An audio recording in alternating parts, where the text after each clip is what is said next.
ഞാൻ നിന്റെ വീടിന്റെ ഫ്രണ്ടിൽ തന്നെ നിപ്പുണ്ട്.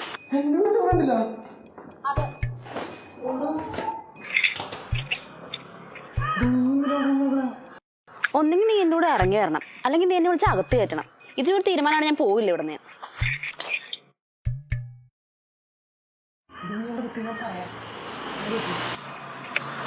ഓക്കെ.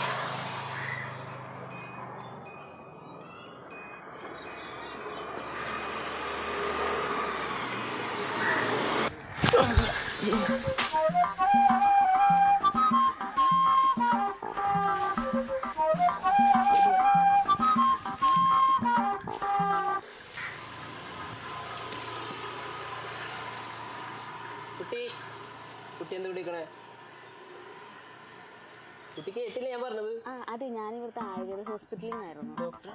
അല്ല, ഡോക്ടറല്ല, ഞാൻ ആക്ച്വലി സ്റ്റുഡൻ്റ് ആയിരുന്നു. അപ്പം ഈ ചതവിനും മുറിവിനെ പറ്റി കുഴമ്പായിട്ട് ഇറങ്ങിയതായിരുന്നു. ഇവിടേക്ക് വന്ന് നിൽക്കാൻ. ഈ വീട്ടിലാണ് കയറാൻ പോണേ? ഇന്ന് ഇവിടെ കയറാന്ന് കരുതി. ഈ സ്ഥലമാണ്. ഇവിടെ അടുത്തുണ്ട് ഒരു അജുബലി. ഈ നാട്ടിലെ പെൺപിള്ളേരുടെ പുറകെ നടന്ന് അതുങ്ങളുടെയൊക്കെ ആങ്ങളമാര് വന്ന് ഇടിച്ച് കൂട്ടി പൊളിയാ. അതുകൊണ്ട് ഇന്നത്തെ കച്ചവടം പൊടി പൊടിക്കും.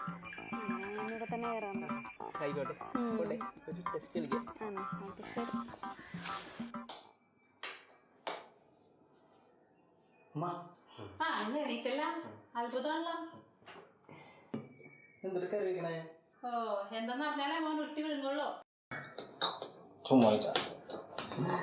അതൊന്നൊരു കാര്യം പറഞ്ഞേ. നമ്മുടെ മജീദിക്കടമില്ലേ, പുള്ളിക്കാരൊരു പെണ്ണിനെ വിളിച്ച് വീട്ടിൽ കയറ്റിന്ന് ഫോട്ടോ ഒക്കെ വന്നിട്ടുണ്ട്. കണ്ടൂടാത്? അതിനെന്താടാ, അവര് പരസ്പരം ഇഷ്ടപ്പെട്ടു, അവരൊരുമിച്ച് ജീവിച്ചോട്ടെ. അപ്പൊ ഉമ്മ അതിനൊന്നും എതിരല്ലേ? എന്തിനെതിരേക്കണം? അവര് പരസ്പരം ഇഷ്ടപ്പെട്ടു, അവർ കല്യാണം കഴിച്ച് ജീവിക്കട്ടെ. നിന്റെ പാപ്പ ഞാൻ പ്രേമിച്ചില്ല കഴിച്ചേ. വീട്ടുകാരൊക്കെ എതിർത്തിരുന്നു. പാപ്പ വന്നിട്ട് ഫ്രണ്ടിൽ വന്നിട്ട് ഗതിച്ചാന്ന് പറഞ്ഞിട്ട് വിളി. ഞാൻ ഇറങ്ങി പോന്നു. പിന്നെ ഞങ്ങള് ഹാപ്പി ആയിട്ടല്ലേ ജീവിച്ചേ. പിന്നെ ഇപ്പൊ കൂടെ ഇല്ല എന്നുള്ളൊരു വിഷമം മാത്രമേ ഉള്ളൂ.